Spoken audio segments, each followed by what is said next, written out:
Saturday, cloudy skies, high 73, winds south-southwest at 10 to 15 miles per hour. Saturday night, cloudy skies, low 61, winds southwest at 5 to 10 miles per hour.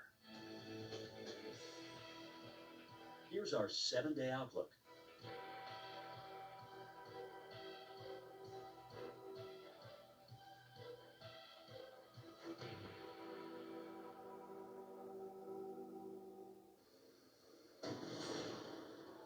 We're looking live at Lake Charles, Louisiana. We were hit 6 weeks ago with Hurricane Laura. Now we're getting hit with Hurricane Delta. These pictures courtesy of our storm tracker Charles Peak, who's out and about. And every now and then you see piles of debris because the cleanup still has not been completed here because you had a major hurricane run through here. And now we're dealing with yet another hurricane. So and now perhaps another cleanup is just perhaps about a day or so from beginning because of Hurricane Delta. Welcome back to our day-long and night-long coverage of the landfall of Hurricane Delta. Meteorologist Paul Griggle live in Jennings, Louisiana. We are about, say, 45 miles east of Lake Charles and about, say, 40 miles to the west of Lafayette here. And we're going to be pretty much in the eye of Hurricane Delta as it makes landfall over the next several hours. So the good news is the backside of Delta doesn't look that intense. The bad news is the front side does, and that's what we're in right now.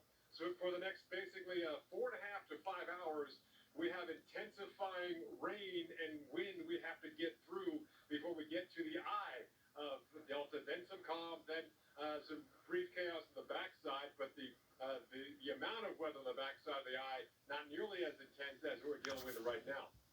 But it's not just here. Let's go live underground to my colleague Tevin Wooten. He is in Lake Charles, Louisiana. And Tevin, looking at the wind gusts, we're gusting 39 miles per hour here in Jennings.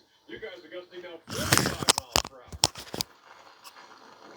Yeah, Paul, we've had a gust near 45 miles an hour just about 2 or 3 minutes ago. I actually think we had a gust near 50, so we'll wait to see what the observations say.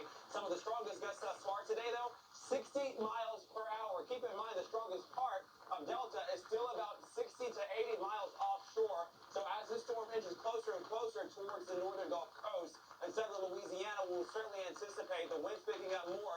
And this to continue the moderate to heavy rainfall. Keep in mind, for many of the residents here in Lake Charles, they've had to tarp off their roofs because just 6 weeks ago we were dealing with Laura, and now we've got a storm by the name of Delta bringing in sort of that insult to injury, or double whammy, if you will. Speaking of whammy, the winds are blowing in from the north or northeast at times, and so we're getting that occasional shift, and all of the rain is, of course, being guided at that. So it's almost that horizontal rain that we're seeing come in with the wind right now. I do anticipate, again, the winds to pick up between 50 and 60 miles per hour in the next hour to 2 hours, and then beyond that, closer to 6 p.m. or 8 p.m., perhaps 60 to 80 mile per hour gusts. Sustained winds, of course, tropical storm force, if not greater. So you're talking about 39 to 73 miles per hour. The other thing that we have going for us, a heavy rainfall so far, we picked up nearly an inch of rain in the last